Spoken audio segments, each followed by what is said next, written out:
As we were wrapping things up, receiving our state finalist medals last year, we really encouraged the coaching staff, encouraged the kids on that team, especially this group of seniors currently and juniors.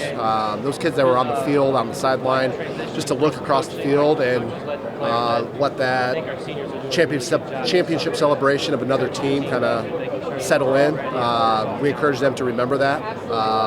Then we kind of translated that into our off season as to what it's going to take to win a 3A title. That meant a lot of hard work in the weight room, a lot of personal growth out in the practice field. The fact of the matter is, Heritage Hills, they were bigger, stronger, they were better than us, particularly that day. But if you line us up in multiple matchups, you take a look at them, they were put together.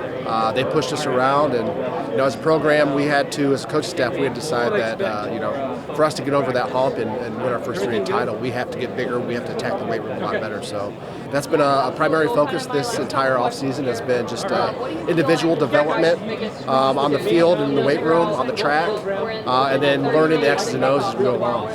You talk about that physicality and trying to get better in that area. Who do you feel like is primed to have a big breakout season this fall with Luers?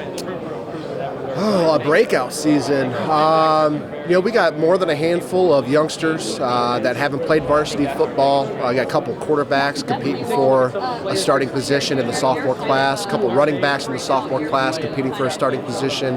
On top of that, we got some hungry seniors and juniors that have waited their turn, that played, maybe a year or two of JV ball.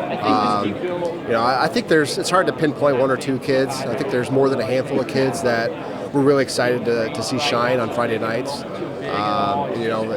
That's only possible with the direction and leadership of the senior class. And so far, they've had a great summer and leading the youngsters at how we work at Bishop Luers and how we attack on a daily basis. Of course, before we're talking postseason, one of your first goals is to win the SAC title.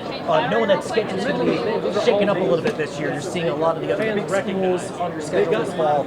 How do you see the SAC shaking up a little bit, knowing what you guys bring back and what some of the other teams bring back? All we can do is just worry about our opponent the upcoming week and what we do on a day-by-day basis. We know that things are going to be a little bit more difficult. Starting off at Leo, at Andrain, and then we open up SAC play with Snyder.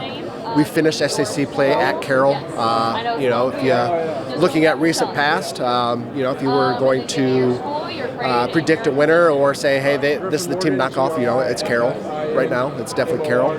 They're sitting at the top of the mountain, and that's where everybody wants to be. So, but that's a long ways away. We can't worry about what other teams and programs are doing.